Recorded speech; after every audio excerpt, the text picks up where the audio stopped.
سے مانگ رہے. فرمایا جھولی پھیلا دو اللہ سمجھ جاتی ہے، دامن پھیلا دو اللہ سمجھ جا.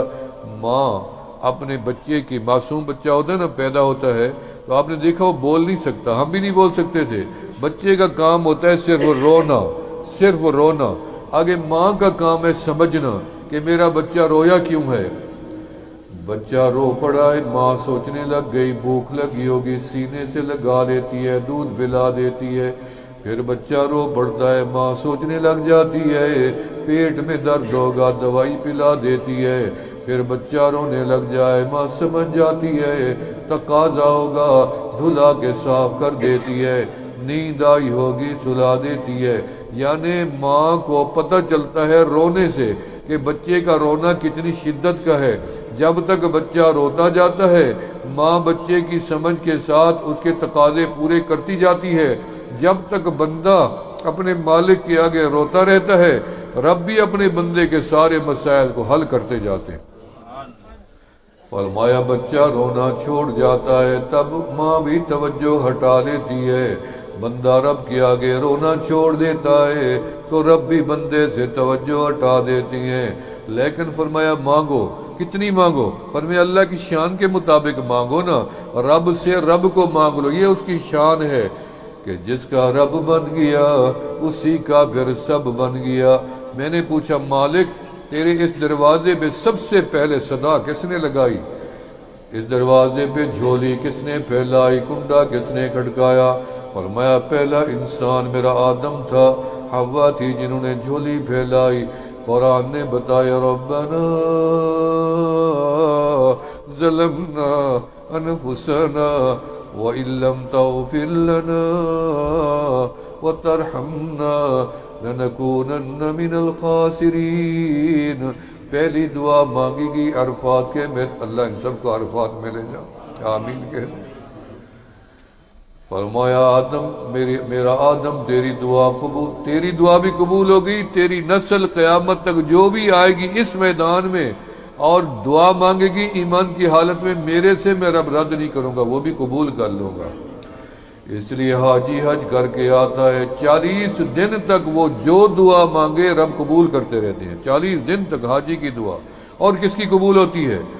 فرمایا استاد کی دعا. یہ بیٹھے ہیں علماء جنہوں نے ابھی قاری صاحب نے اویس صاحب نے قرآن پڑھایا، ان کی دعا تو رد ہوتی نہیں ہے.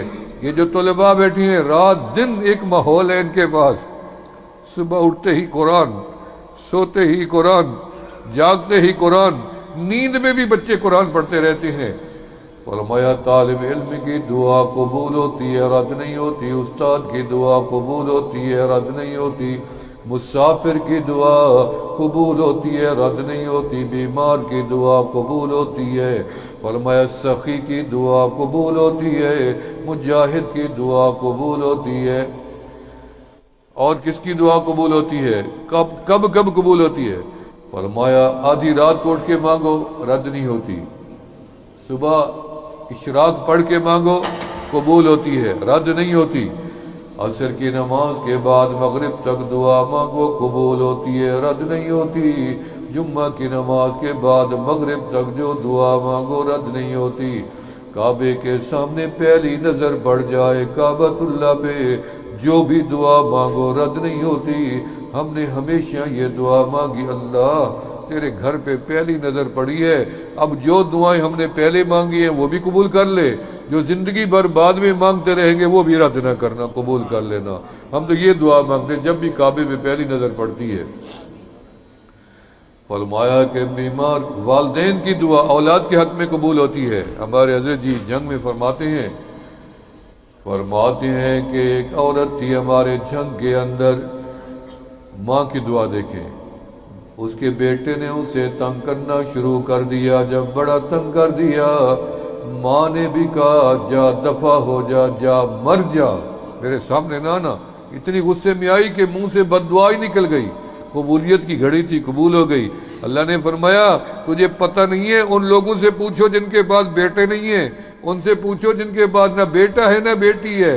وہ کہتے ہیں ہم ساری دولت دینے کے لیے تیار ہیں، کوئی اللہ سے ہمیں بچہ لے کے دے. ڈاکٹر بے بس، پیر بے بس، مولوی بھی، استاد کوئی کچھ کر ہی نہیں سکتا. کیونکہ اولاد دینے والا میرا مالک ہے، میرا اللہ ہے۔ اللہ نے فرمایا صبر کرو، تو نے کفران نعمت کیا تو چلتے چلتے کیا ہوا، بچہ بڑا ہو گیا، پی ایچ ڈی کر لی، سند ہاتھ میں، گھر آیا، ماں خوش ہو گئی۔ صبح ماں نے کہا بیٹا 5 روپے لے لو، دہی چھولے لے اور ناشتے کے لیے، باہر نکلا، ایکسیڈنٹ ہو گیا، ایک ہی بیٹا تھا، فوت ہو گیا، پھل پک گیا، رب نے اٹھا لیا۔ ماں باہر نکلتی ہے، میرا بیٹا چھولے لینے گیا، ابھی نہیں آیا۔ ماں پاگل ہو کے گلیوں میں پھرتی رہی ساری زندگی، جو ملتا، میرا بیٹا کہیں ملا تھا تمہیں؟ وہ بچپن میں جو بد دعا دی تھی کہاں جا کے قبول ہوئی؟ مکہ مکرمہ میں ایک بچہ کہتا ہے میں نے بھی ماں کو بڑا تنگ کیا، ماں کو بڑا رلایا، جب میں نے ایک دن بڑا تنگ کیا تو میری ماں بڑی تنگ ہو کے کیا کہنے لگی جا بیٹے عبد الرحمن، اللہ تجھے کعبے کا امام بنائے۔ کہتے ہیں میں نے تنگ کیا، میری ماں نے دعا دے دی، 40 سال ہو گئے میں رب کے کعبے کا امام بنا ٹھہرا۔ یہ ماں کی دعا ہے۔ فرمایا رب ارحمہما کما ربیانی صغیرا۔ فرمایا اولاد ماں باپ کے لیے مانگے رد نہیں ہوتی، قبول ہو جاتی ہے۔ شوہر بیوی کے لیے دعا مانگے، بیوی شوہر کے لیے۔ آج تو عادت ہی نہیں رہی شوہروں کو دعا کے لیے، بیوی کو تو پتہ ہی نہیں ہے کہ میں نے اپنے شوہر کے لیے دعا مانگنی ہے۔ تم ان کو سمجھاؤ نا، جا کے ان کو بتاؤ کہ بھلا ہو، میں تیری ضرورتیں تیرے گھر میں میسر کر رہا ہوں، شریعت نے مجھے حکم دیا ہے، البتہ تیرے اوپر بھی لازم ہے کہ جب میں باہر نکلوں، قدم نکالوں تو پہلے دعا کیا کر کہ میں خیر سے جاؤں، خیر سے واپس بھی آ جاؤں۔ صحابی رسول ہیں مدینہ منورہ، اللہ آپ سب کو مدینہ دکھائے، آمین۔ آپ مدینے کے عاشق ہیں یا نہیں ہیں؟ تڑپ ہے مدینے کے؟ اللہ ہم سب کو مدینے کا جینا بھی دے، مدینے کی موت بھی دے، بقیع کی قبر بھی دے، آمین کہہ دو۔ جس نے بھئی ارادہ کر لیں، ڈرے نہیں، موت اپنے وقت پہ آئے گی۔ ہمارے علاقے میں ایک بندہ تھا، کہتا تھا دعا کریں جی اللہ مدینے میں موت دے۔ جب مدینے میں گیا تو بیمار ہو گیا، جب بیمار ہوا تو پیچھے فون کر رہے، کہتے جی دعا کریں میں خیر سے پاکستان آ جاؤں۔ میں نے کہا ابھی تو کہہ رہا تھا کہ دعا کریں مدینے میں مروں، تھوڑی سی بیماری پہ اب دعا کریں میں خیر سے پاکستان آ جاؤں۔ ایسا بھی نہیں، ایسے نہ، موت اپنے وقت پہ آئے گی، لیکن تمنا رکھو اللہ ہمیں مدینے میں موت آئے، آمین کہہ دیں۔ صحابی رسول، بھئی مدینے کا عاشق میں نے امام ابو حنیفہ دیکھا ہے، امام مالک دیکھا ہے، جنہوں نے 40 سال مدینے کی پاک دھرتی پہ تھوک بھی نہیں ڈالی۔ یہ ہے مدینے کا عشق۔ تم کیسے عاشق ہو؟ کہتے ہیں امام کے پیچھے نماز نہیں ہوتی۔ میں تراویح میں دیکھ رہا ہوں لوگ لیٹرینوں میں گھسے جا رہے ہیں، اللہ کے بندے نماز ادھر ہو رہی ہے، تم لیٹرین میں کیوں جا رہے ہو؟ مسجد نبوی چھوڑ کے لیٹرین میں وقت گزار رہے ہو۔ کیا امام مدینہ ان کے پیچھے تیری نماز نہیں ہوتی؟ بد نصیبی ہے، اللہ سمجھ دے، آمین کہہ دے۔ یہ کم عقلی بھی ہے۔ امام مالک رحمت اللہ علیہ نے 40 سال مدینے کی پاک دھرتی پہ جوتا نہیں پہنا، تھوک بھی نہیں ڈالی، یہ ان کا عمل تھا، ہمارے ذمہ لازم نہیں ہے، لیکن ادب کریں تو آپ کو ثواب ہی ہوگا۔ الدین کلہ ادب، اس دین سے ہم نے سیکھا ہی ادب ہے، باپ کا ادب، ماں کا ادب، استاد کا ادب، قرآن کا ادب۔ حضرت مولانا انور شاہ کشمیری رحمت اللہ علیہ جب کتاب کا حاشیہ پڑھتے تھے نا، کتاب کو کبھی نہیں گھمایا، خود اٹھ کے ادھر بیٹھتے، خود اٹھ کے ادھر بیٹھتے، خود حاشیہ جدھر مڑتا خود مڑتے جاتے تھے، کتاب نہیں گھماتے تھے۔ شاگردوں نے کہا حضرت آپ کتاب کو پھیر لیا کریں، آپ فرمایا اگر میں اس کتاب کا ادب نہیں کروں گا، اس کا علم میرے سینے میں کیسے جائے گا؟ ہم نے تو بڑوں سے یہی سیکھا ہے۔ صاحب اللہ ان سب کو مدینہ دی، آمین کہہ دے۔ ہمیں آدھا قرآن ملا مکہ میں، آدھا ملا مدینے میں، جہاد کا حکم ملا مدینے میں، پردے کا حکم ملا مدینے۔ دیکھیں مدینے سے کیا ملا، سب کچھ ہمیں مدینے سے ملا۔ اللہ کی پہچان بھی مدینے والے نے دی ہے، وہ اکیلا ہے، وہ ایک ہے، وہ جیسا کوئی نہیں ہے۔ میری طرف دیکھنے تھوڑی دیر، بات کو میں ختم کر رہا ہوں۔ یہ اٹھنا بیٹھنا تو لگے رہتے، پورے پاکستان میں ہمارے ایسے ہوتے ہیں، اٹھنے کی بھی اجازت ہے، بیٹھنے کی بھی اجازت ہوتی ہے۔ میں کوئی مقرر نہیں ہوں، میں تو فقیر آدمی ہوں۔ یہی گفتگو ہے، 40 سال سے ہو رہی ہے، 40 سال ہو گئے الحمدللہ بات کرتے کرتے۔ شکر ہے میرے اللہ نے کبھی اس زبان سے گندی بات نہیں کروائی۔ غیبت سے پرہیز کرتے ہیں، بدگوئی سے پرہیز کرتے ہیں، پسند نہیں کرتے۔ اللہ تعالیٰ نے اس سینے کو بغض سے، حسد سے، کینے سے پاک رکھا ہوا ہے۔ اللہ مزید بھی ہمت دے، جب تک زندگی کا آخری سانس ہے اللہ کسی کا بغض سینے میں نہ آنے دے۔ بغض اور حسد، کینہ، یہ انتہائی، حرص اور حسد بڑی بری بیماری ہیں۔ میں نے ایک کتاب میں پڑھا تھا کہ موسیٰ علیہ السلام کو جب شیطان سے ٹاکرا ہوا تو شیطان کو نوح علیہ السلام نے جب کشتی میں دیکھا تو ایک بندہ اجنبی بیٹھا ہے، تو نوح علیہ السلام نے اس اجنبی سے پوچھا تو کون ہے، جبکہ میرے ساتھ تو انسان، جنات اور باقی مخلوقات ہیں۔ اس نے کہا میں شیطان ہوں، تو میری کشتی میں کیوں چڑھ گیا؟ شیطان کہنے لگا پیغمبر خدا، نیچے میرا کام ختم ہو گیا، بندہ کوئی نہیں بچا، سارے غرق ہو گئے، میں نے ان کو ورغلایا، میں کہاں جاتا؟ پھر مجھے بھی تو ڈر لگ گیا کہیں میں ہی نہ غرق ہو جاؤں، مر جاؤں۔ پھر پناہ والی کشتی تو آپ کی تھی، میں بھی اس میں گھس گیا۔ ایک وجہ یہ ہے کہ جو لوگ آپ لے کے جا رہے ہیں بظاہر آپ کے سامنے بیٹھے، ان کے بھی دل میں چاہتا ہوں کہ گھسا رہوں۔ نوح علیہ السلام نے فرمایا نکلو، اترو میری کشتی سے۔ جب تم نے ہمیں جنت سے نکلوایا تھا، میں تجھے کشتی میں نکالوں گا، نیچے اترو۔ تو اس نے کہا میں کام کی بات کرتا ہوں، پھر تو مجھے بیٹھنے دیں۔ کیا کام کی بات؟ شیطان نے کہا کہ میں بھی جنت میں رہ رہا تھا، چابیاں میرے ہاتھ میں تھی جنت کی، اور آدم بھی جنت میں رہ رہے تھے، تو ہم دونوں کو جنت سے کیوں نکالا گیا؟ دونوں کی وجہ الگ الگ ہے۔ شیطان کہنے لگا مجھے آدم سے حسد پیدا ہو گیا کہ اللہ بار بار آدم کو دیکھتے ہیں، مجھے کیوں نہیں دیکھتے؟ میں کب سے رہ رہا ہوں جنت میں، اللہ نے مجھے تو کن سے بنا دیا، اور آدم کو اللہ نے اپنے ہاتھ سے بنایا، خلقتہ بیدی نفختہ من روحی، تو مجھے اس سے حسد شروع ہو گیا آدم سے۔ اللہ نے مجھے حسد کی وجہ سے جنت سے نکال دیا۔ بیماری دیکھیں، حسد کرو تو نیکی میں کرو نا۔ اس کا بیٹا حافظ بنا ہے، میں بھی بیٹی کو بھی ساتھ بناؤں گا، یہ حسد ہے۔ یہ نماز گھر پڑھ رہا ہے، میں مسجد میں پڑھوں گا، یہ تکبیر اولیٰ میں آج تکبیر اولیٰ میں پڑھوں گا، یہ حسد ہے۔ اصل دنیا کا بھی حسد ہے، اس کی ایک گاڑی میں دو لوں گا، اس کا ایک بنگلہ میں دو بنوں گا، یہ حسد نہیں ہے، یہ فانی ہے۔ فرمایا آدم کے دل میں نے حرص ڈال دیا جنت میں رہنے کا، تو آدم علیہ السلام کو حرص نے جنت سے نکال دیا اور مجھے حسد نے جنت سے نکال دیا۔ تو یہ جو دو بیماریاں ہیں نا، مسلمان کے سینے میں اچھی نہیں لگتی ہیں، ان کو اپنے سینے سے نکال لیں۔ مسلمان انسان ہی ہے۔ جو انسان آپ کے سامنے آئے کچھ بھی نہ کریں، وہ تیری دعا کا مستحق ہے، بھلے کافر کیوں نہیں ہے۔ چلتے چلتے دل میں یہ کہتے ہیں اللہ جو ادھر سے گزر رہے ہیں، جو ادھر سے گزر رہے ہیں، کیا ہی مزہ آ جائے کہ جاتے جاتے ان کے سینے میں ایمان کا نور داخل ہو جائے اور یہ بھی کلمہ پڑھنے لگ جائیں۔ مدینہ منورہ کے اندر پردے کا حکم ملا، مدینے میں جہاد کا حکم ملا، مدینے میں زکوٰۃ کا حکم ملا، مدینے میں شراب حرام ہوئی، مدینے میں جمعہ ملا، مدینے میں عیدین ملی، مدینے میں حج کا حکم ملا، مدینے میں رمضان کا حکم ملا، مدینے میں اور تحویل قبلہ ہوا مدینے میں۔ پہلی قبر بنی جنت البقیع بن گئی مدینے میں۔ ما بین بیتی و منبری روضۃ من ریاض الجنہ۔ 2 رکعت نماز پڑھ کے، اب تو آج میں پڑھ رہا تھا، سال بعد موقع ملے گا جنت میں جانے کا، سال بعد۔ میرے حضرت تھے، ان کو کسی نے کہا اس زمانے میں 32,000 روپیہ لگتا تھا، 38,000 حج کا پاکستان سے۔ انہوں نے کہا حضرت جی دیکھیں حکومت کا حال، 38,000 حج کا، اور دن 32 کر دیے، دن کم کر دیے، پیسے بڑھا دیے۔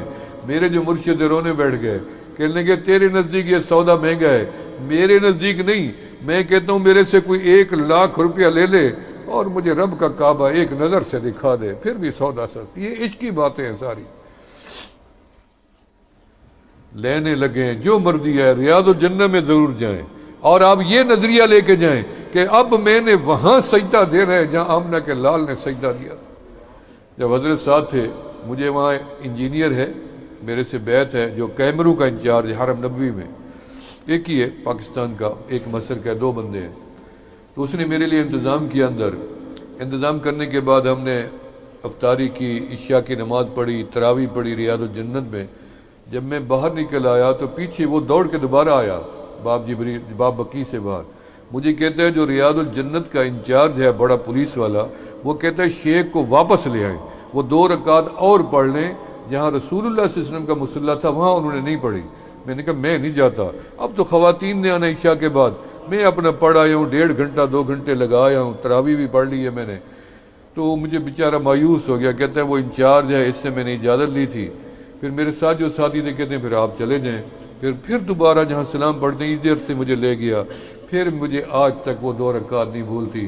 میں کہتا ہوں یہ بلاوے کی 2 رکعت جو ہے نا، واپس بلاوے کی، اس کا مقابلہ شاید مجھے کبھی کسی عبادت سے نہ ہو سکے۔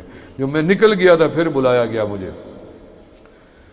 فرمایا ریاض الجنت مدینے میں جبل احد جنت کا پہاڑ، 7 میل لمبا پہاڑ، الاحد یحبنا ونحبهم، ہم سے پیار، عجیب پہاڑ ہے، دیکھو آنکھیں ٹھنڈی ہو جاتی ہیں۔ پہاڑ تو آپ ہی دیکھ رہی ہیں، لیکن مدینے کے پہاڑوں کے اندر کشش ہی رب نے اور رکھی ہے۔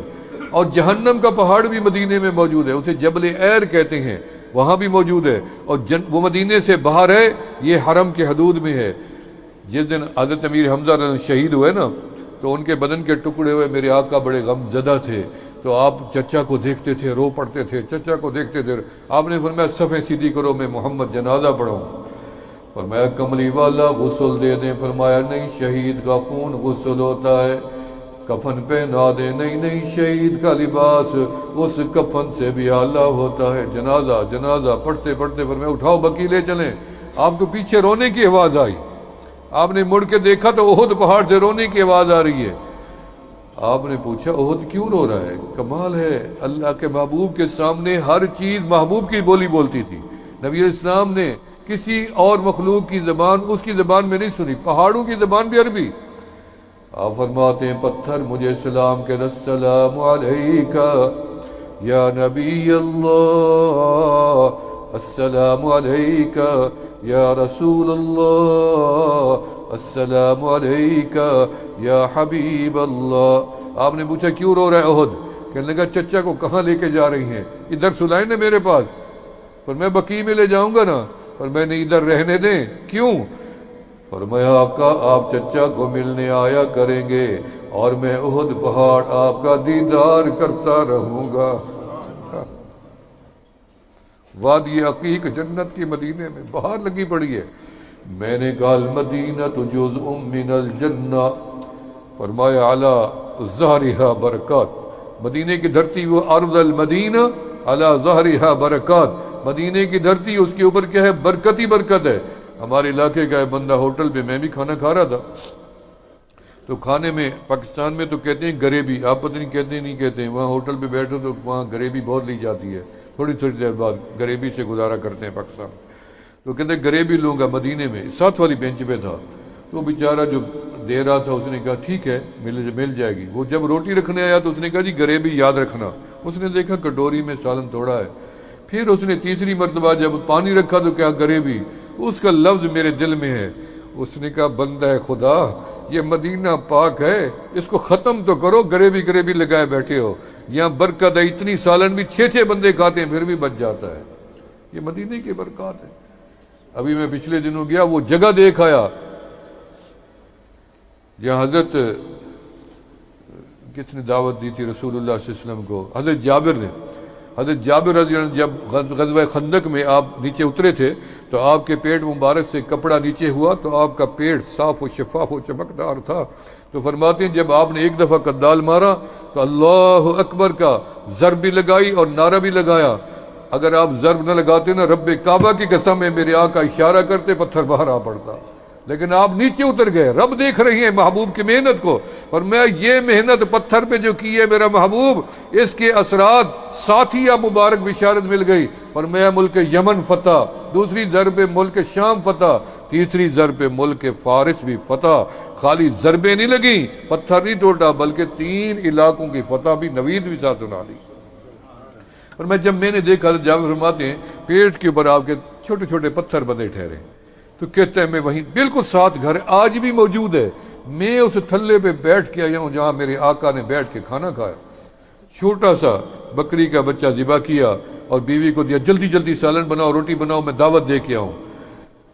فرمایا کتنی بندوں کا کھانا؟ انہوں نے کہا 10-15 بندوں کا ہو جائے گا، اور بتا بھی دینا آقا علیہ السلام کی عادت ہے سب کو بلا لیں گے، لیکن پھر بھی آپ نے فرمایا انصار و مہاجرین سب چلو آج جابر کے گھر دعوت ہے۔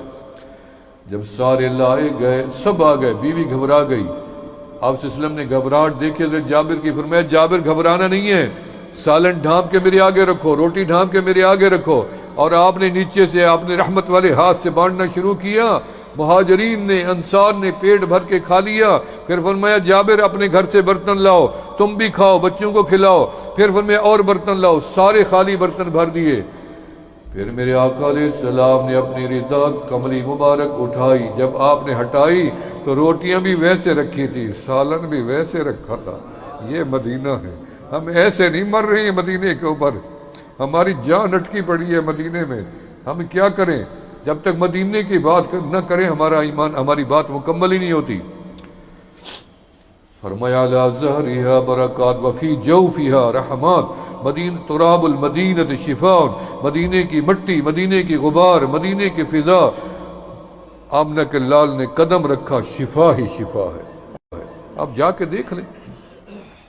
صحابی رسول گھر گئے، بیوی سے کہنے لگے کھانا تو لے آؤ، بیوی کہنے لگی کھانا کہاں، آپ اتنی عرصے بعد آئے ہو، کوئی کھانا نہیں ہے، نہ جو نہ آٹا، کچھ بھی نہیں ہے، کچھ بھی نہیں گھر میں، خالی خالی ہے۔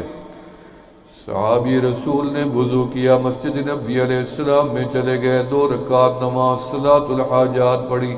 آپ بھی صلاۃ الحاجات پڑھا کریں، مشکلات آ جاتی ہیں، سفر میں ہیں، پردیس میں ہیں، مارے مارے پھرتے ہیں، اللہ کے در پہ چلا گیا، 2 رکعت نماز صلاۃ الحاجات، الحمد شریف پڑھنے کے بعد قل یا ایھا الکافرون، دوسری رکعت میں الحمد شریف پڑھنے کے بعد 3 مرتبہ سورہ اخلاص پڑھ کے دعا مانگ کے ایک طرف ہو گیا۔ تم نے معاملہ رب کے حوالے کر دیا، پھر دیکھو رب کیسے آسان کرتے ہیں۔ صحابی رسول نے جا کے 2 رکعت نماز صلاۃ الحاجات پڑھی، دعا مانگی، دوڑے آ رہے ہیں گھر، آگے پوچھتے ہیں بیوی سے کچھ چیز کھانے کی ہے؟ انہوں نے کہا نہیں، ہنسنے لگی، تم گئے تھے خالی آ گئے، کہاں سے آئی؟ پھر جا کے 2 رکعت پڑھی، پھر بھاگ گئے، اب کوئی چیز؟ انہوں نے کہا نہیں ہے بھائی، کیا کہہ رہے ہو آپ؟ پھر صحابی سوچتے جا رہے ہیں، یا میرے وضو میں کمی ہے، یا میری نماز کی کوئی کمی ہے، یا دعا میں کمی ہے، اس مالک سے مانگو روٹی وہ نہ دے، یہ کیسے ہو سکتا ہے؟ پھر دعا مانگی، بھاگ کے آئے گھر کے اندر، بھاگتے تھے، ابو ہریرہ نے دعا منگوائی، یا رسول اللہ دعا مانگے اللہ میری ماں کو ہدایت دے، اور دوڑ پڑے۔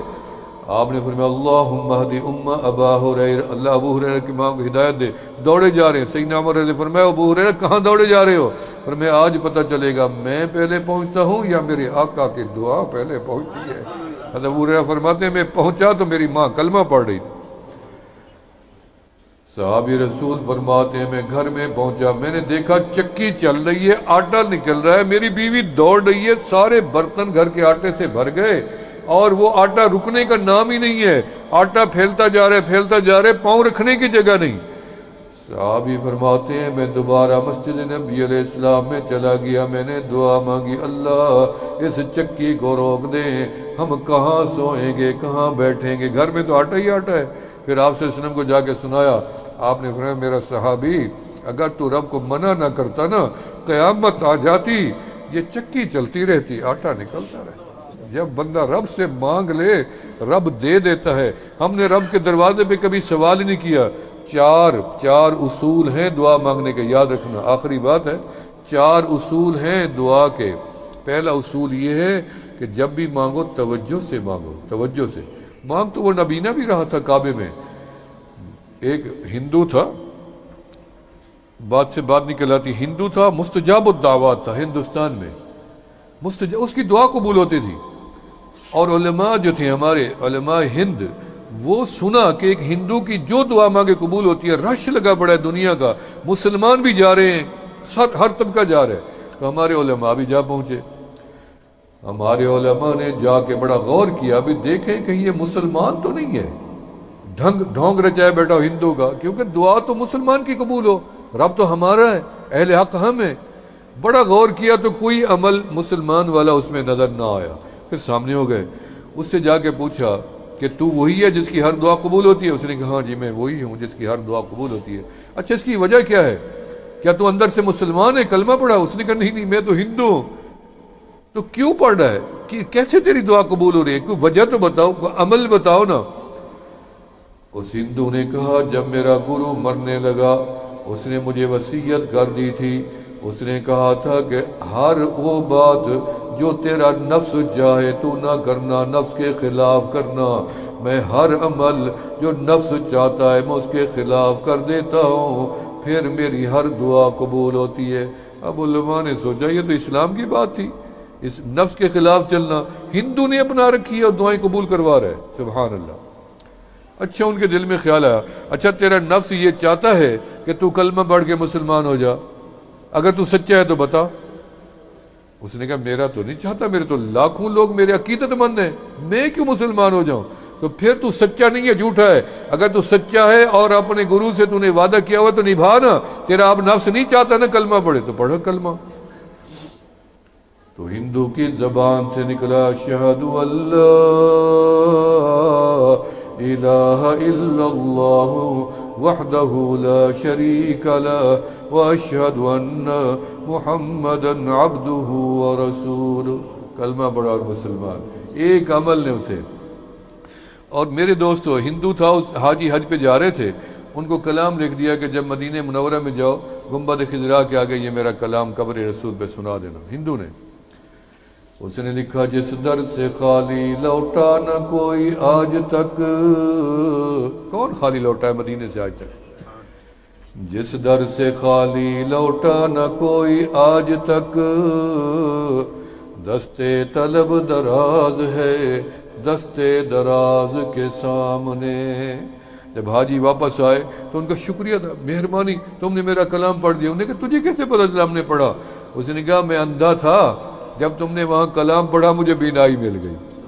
ہندو کہہ رہے مجھے بینائی، اس نے یقین کیا اسے مل گیا، اور ہم نے کوئی یقین نہیں ہے اس لیے ہم مارے مارے پھر رہے ہیں۔ یقین کے ساتھ، یعنی پہلا کیا ہے؟ توجہ کے ساتھ مانگنا ہے، پہلا اصول۔ دوسرا کیا ہے؟ توجہ کے ساتھ، اخلاص کے ساتھ، خلوص کے ساتھ، اور دعا کی قبولیت پہ شک نہیں کرنا اور یقین کے ساتھ مانگنا۔ چار اصول ہیں دعا کے، توجہ کے ساتھ مانگنی ہے، اخلاص کے ساتھ مانگنی ہے، یقین کے ساتھ مانگنی ہے، اور دعا کی قبولیت پہ شک نہیں کرنا ہے۔ اگر آج یہ قاری صاحب اس مقام پہ بیٹھے ہیں، رب کعبہ کی قسم ہے پیچھے دعا ہے، یہ بیٹھے ہیں قاری اویس صاحب، یہ حضرات علماء بیٹھے ہیں، آپ آئے بیٹھے ہیں، وگرنہ کس کو آج ٹائم ہے کوئی ٹائم نکال کے کسی دین کے مجلس میں چلا جائے؟ یہ آپ اگر دین کی طرف مائل ہوئے بیٹھے ہیں، بچوں کو قرآن کی تعلیم کے لیے پیش کر رہی ہیں، علم دین کے لیے پیش کر رہی ہیں، اس کے پیچھے بھی کسی نے آدھی رات کو اٹھ کے آنسو بہائے ہوں گے، کسی کی ماں نے بہائے ہوں گے، کسی کے دادے نے بہائے ہوں گے، کسی کے پردادے نے بہائے ہوں گے۔ بھئی سب چھوڑو، آمنہ کے لال نے تو پوری امت کے لیے آنسو بہائے ہیں، نہیں بہائے پوری امت کے لیے، ہمارے لیے بہائے ہیں۔ اس لیے آپ اتنی دور بیٹھے ہیں، پاکستان سے، ہندوستان سے، جہاں سے بھی ہیں، لیکن آپ کا یہ وطن ہے، اللہ تعالیٰ آپ کو آباد رکھیں، ہمیشہ رب کے آگے سوال جھولی پھیلائے رکھیں۔ رب کسی کو مایوس نہیں کرتے، بندے اپنی طاقت کے مطابق دیتے ہیں، رب اپنی شان کے مطابق دیتے ہیں، اس لیے اس در سے کوئی خالی نہیں گیا۔ اللہ پاک اپنے در کی حاضری اور غلامی اور سوال کرنے کی ہمیشہ توفیق عطا فرمائیں، اور اس ادارے کو، گلشن کو اللہ قیامت تک آباد و شاد فرمائیں۔ بڑا دل خوش ہوا ہے اس ملک میں آ کے اور مسلمانوں سے مل کے، آپ حضرات کے چہرے دیکھ کے، آپ کی محبتوں کو دیکھ کے، اخلاص کو دیکھ کے، ذوق کو دیکھ کے، شوق کو دیکھ کے، ایک میرے اندر بھی ایک جوش پیدا ہو گیا ہے کہ میں نے ایسا منظر کہیں نہیں دیکھا۔ میں بھی کئی ملکوں میں گیا ہوں جو یہاں پہ دیکھا ہے۔ میں ایک دفعہ پیرس گیا تو وہاں ندیم بھائی تھے تبلیغی جماعت کے، میں نے کہا مسجد ہے کوئی؟ کہتا ہے جی یہاں مسجد؟ میں نے کہا کیوں نہیں ہے؟ کہتا ہیں کتنی ہوں گی؟ میں نے کہا 2 ہوں گی، پیرس بڑا شہر ہے، 3 ہو جائیں گی، 4 ہو جائیں گی۔ لیکن اس نے مجھے حیران کر دیا، اس نے کہا تبلیغی جماعت کی برکت سے پیرس میں 700 مسجد بنی ٹھہری ہے۔ 700، یہ دین کا کام ہے۔ اللہ تعالیٰ ہمارے پاکستان کو، جس میں علماء دیوبند کا کردار ہے سارا، اللہ پاک ہم سب کو توفیق عطا فرمائے۔ وآخر دعوانا الحمدللہ۔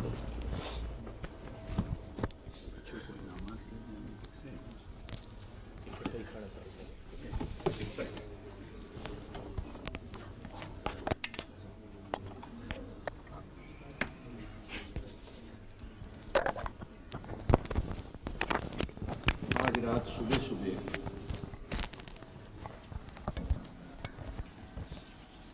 حضرت جی نے میرے کان میں ایک بات کہی،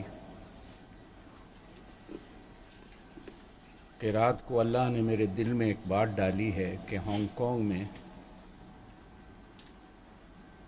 اللہ کے ایک بندے کو اپنی نسبت کے ساتھ جوڑوں کہ اس کے سر پر خلافت کی پگڑی باندھوں۔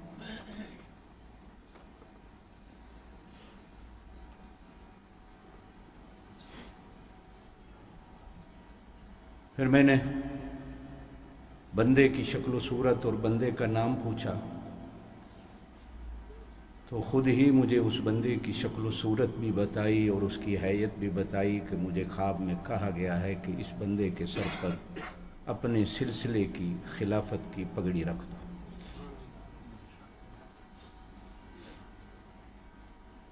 ہمارے ہانگ کانگ میں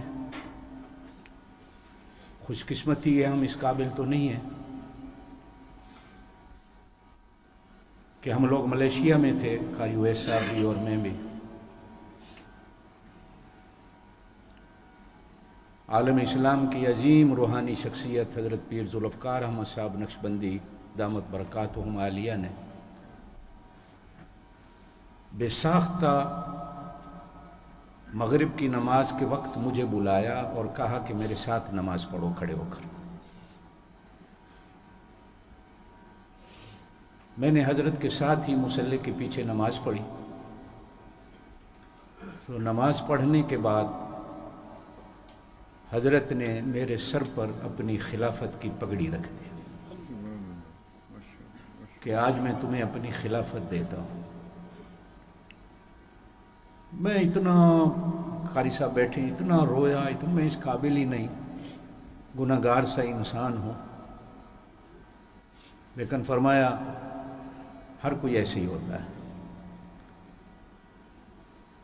معصوم اور پاکیزہ ذات صرف انبیاء کی ہوتی ہے۔ یہ جب سر پہ آئی ہے نا تو اللہ پاک بہت ساری بلاؤں سے اور بہت ساری چیزوں سے تمہاری حفاظت کرے گا۔ اس سلسلہ نقشبندیہ سے اللہ پاک نے ہماری ایک تار اس دن ملیشیا میں جوڑی۔ میں نے حضرت جی سے پوچھا کون سا ایسا بندہ ہے کہ جو آپ کے خواب و خیال میں آیا اور ذہن میں آیا اور جس کی شکل و صورت بھی آپ کے ذہن میں آئی؟ یقین جانے بغیر کسی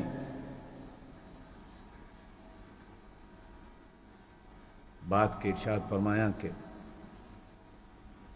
یہ حافظ مقصود احمد ہے، میرا دل کرتا ہے کہ اس کے سر پر میں خلافت کی پگڑی رکھوں۔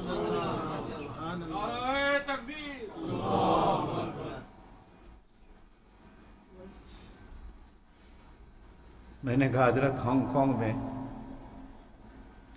ان سے اچھا بندہ ہم نے بھی کوئی نہیں دیکھا، میں اس کی تائید کرتا ہوں۔ قاری صاحب سے میں نے عرض کیا تھا ایک پگڑی سنبھال کے رکھیں، تو قاری صاحب سے درخواست کروں گا وہ پگڑی دیں تاکہ حضرت جو ہے وہ اپنے سلسلہ نقشبندیہ کی اس سلسلے کے ساتھ، اس تاڑ کے ساتھ حافظ مقصود صاحب کو جوڑ دیں اور اللہ ان سے سلسلہ نقشبندیہ کا یہاں کام لے اور اللہ تعالیٰ ان کی برکات سے ہانگ کانگ کے مسلمانوں کو مستفیض فرمائے۔ میں حافظ مقصود احمد صاحب سے درخواست کروں گا آگے تشریف لے آئیں اور حضرت کے ہاتھوں سے اپنے سر پر دستار بندی کروائیں۔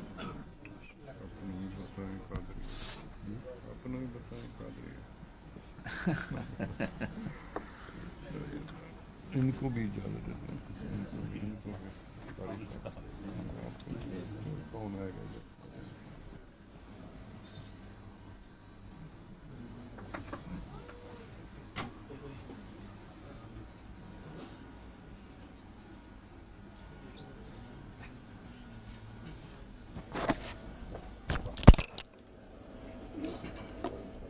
قاری صاحب ایک پگڑی اور دیں۔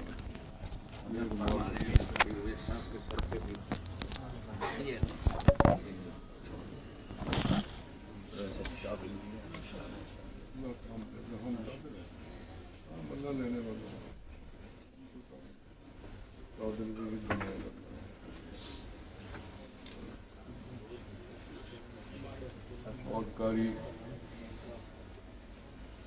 محمد طیب صاحب حافظ اللہ نقشبندی سلسلے میں ان کو حضرت سے اجازت ہے، اور جو اس عاجز کے بعد نسبت ہے قادریہ کی، اس کی میں ان کو اجازت دوں گا، آپ قبول کریں۔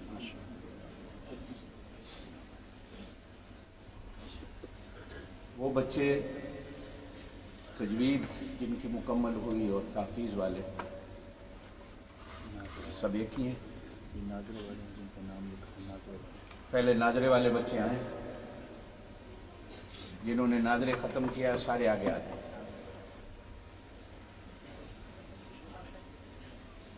شاباش، ناظرے والے سارے آتے جائیں۔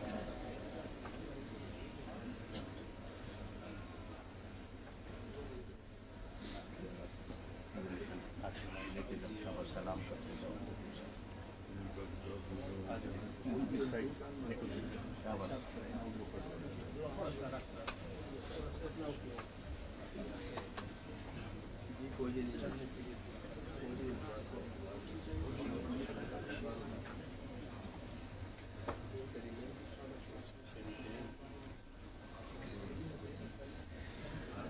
حفظ والے آ جائیں۔ حاجی الطاف صاحب کی طرف سے ان کو ہر حافظ کے لیے حفظ والوں کے لیے ملتا ہے۔ حفظ والے آ جاؤ۔ حاجی الطاف صاحب کی طرف سے بھی بچوں کے لیے انعام ہے، حفظ والوں کے لیے۔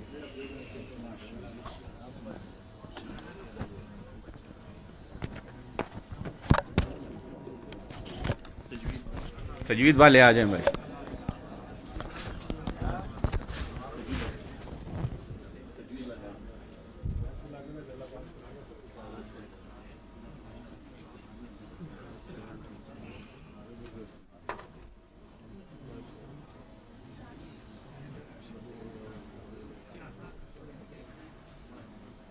جی حضرت،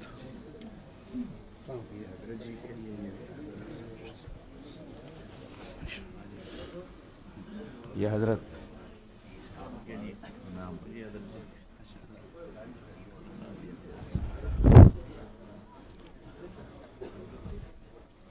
میں آپ سب کی طرف سے مہمانوں کا بھی شکریہ ادا کرتا ہوں۔ بیٹھ جائیں بیٹھ جائیں بیٹھ جائیں بھائی، بیٹھ جائیں۔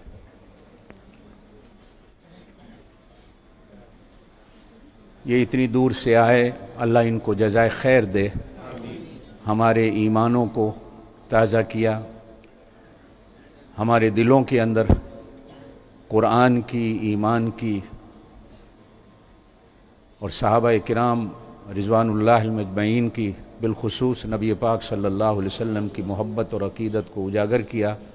میں ہزار بار حضرت کا اور طاہر بلال چشتی صاحب کا شکر گزار ہوں، اور آپ سب حضرات کا کہ آپ چھٹیوں کے دن ہیں، ہر کوئی مصروف ہے، لیکن جس محبت کے ساتھ، جس دل جمی کے ساتھ آپ حضرات آئے ہیں، اللہ آپ کے آنے کو قبول فرمائیں، اور بالخصوص اپنے علماء کرام ساتھیوں کا کہ اپنے مدارس سے، مساجد سے وقت نکال کر یہاں آئے ہیں۔ مفتی صاحب آئے تھے، چلے گئے، ان کا بھی شکریہ۔ دعا کر لیں اللہ پاک ہم سب کی حاضری کو قبول فرمائے۔ بسم اللہ الرحمن الرحیم۔ اللہم صلی وسلم وبارک علی سیدنا و مولانا محمد وعلی آلہ واصحابہ۔ یا اللہ اس قرآن کے چمن کو تا قیامت آباد و شاد فرما۔ حضرت قاری صاحب کی محنتوں کو اور ان کے معاونین ساتھیوں کی محنت کو اللہ قبول فرما۔ حافظ نعیم صاحب، حافظ سعد صاحب اور دیگر جو اساتذہ کرام ہیں، اللہ ان کی محنتوں کو قبول فرما۔ جو ساتھی اس مدرسے کا دامے در میں سخن تعاون کرتے ہیں، اللہ ان کے مال میں، جان میں، ایمان میں، عزت میں، صحت و تندرستی میں، آل اولاد میں، کاروبار میں، ملازمتوں میں برکت نصیب فرما۔ یا اللہ یہ جتنے ساتھی دین کی نسبت سے یہاں جمع ہوئے ہیں، اللہ ان کے آنے کو قبول فرما۔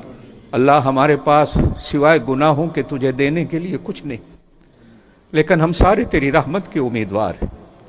یا اللہ بندے تیرے ہیں، بے شک گندے ہیں، لیکن بندے تیرے ہی ہیں، اور تو ہی ہمارا خالق و مالک ہے۔ اللہ تو ہم سب پہ نظر کرم فرما۔ یا اللہ تو ہم سب پہ نظر کرم فرما، ہم سب کے سب گناہوں کو معاف فرما۔ یا اللہ پوری دنیا کے مسلمانوں کی حفاظت فرما، اللہ فلسطین کے مظلوم مسلمانوں کی مدد و نصرت فرما، یا اللہ فلسطین کے مظلوم مسلمانوں کی مدد و نصرت فرما، الہ العالمین بیماروں کو شفا دے، قرض داروں کو قرض سے خلاصی نصیب فرما، بے اولادوں کو اولاد نصیب فرما، یا اللہ اولاد والوں کی اولاد کو صالح اور نیک بنا، جن کے گھروں میں جوان بچیاں ہیں اللہ ان کی عزتوں کی حفاظت فرما، یہ بچے یا اللہ جو تیرا قرآن پڑھنے میں لگے ہوئے ہیں ان کو قرآن کا علم اور پھر اس پر عمل کی توفیق نصیب فرما، قرآن کا نور ان کو نصیب فرما، قبر میں آخرت میں قرآن کو ان کا شفاعت کرنے والا بنا، الہ العالمین ہمارے حضرت جی کا سایہ تادیر ہمارے سروں پہ سلامت رکھ، یا اللہ ہمارے محترم بلال چشتی صاحب کو بھی صحت و تندرستی نصیب فرما، یا اللہ ان کے گھروں کے اندر خیر و برکات نازل فرما، یا اللہ یہ لحن داودی جو ان کو تو نے عطا کر رکھی ہے جس سے تیری حمد اور تیرے نبی کی نعتیں لوگوں کو سناتے ہیں، اللہ ان کو ہمیشہ آباد و شاد فرما، ان کے بڑے بزرگ جو اس دنیا سے چلے گئے ہیں وہ بھی بڑے بڑے نعت خواں تھے، اللہ ان کی قبروں کو اپنے نور سے بھر دے، اعلیٰ علیین میں انہیں جگہ نصیب فرما، یا اللہ تو ہم سب کی سب دعاؤں کو قبول فرما، اللہم صلی وسلم مبارک علی سیدنا و مولانا محمد وعلی آلہ و اصحابہ اجمعین، سبحان ربک رب العزت عما یصفون وسلام علی المرسلین والحمد للہ رب العالمین۔ درخواست کروں گا راستہ دے دیں مہمانوں کو تاکہ ہم لوگ آسانی کے ساتھ چلے جائیں۔ کھانا ہے بھائی، ساتھی جتنے آئے ہوئے ہیں اپنا جو ہے وہ لے کے جائیں بھائی، مہمانوں کو جگہ دے کے مہمانوں کو جگہ دے، راستہ دے دیں۔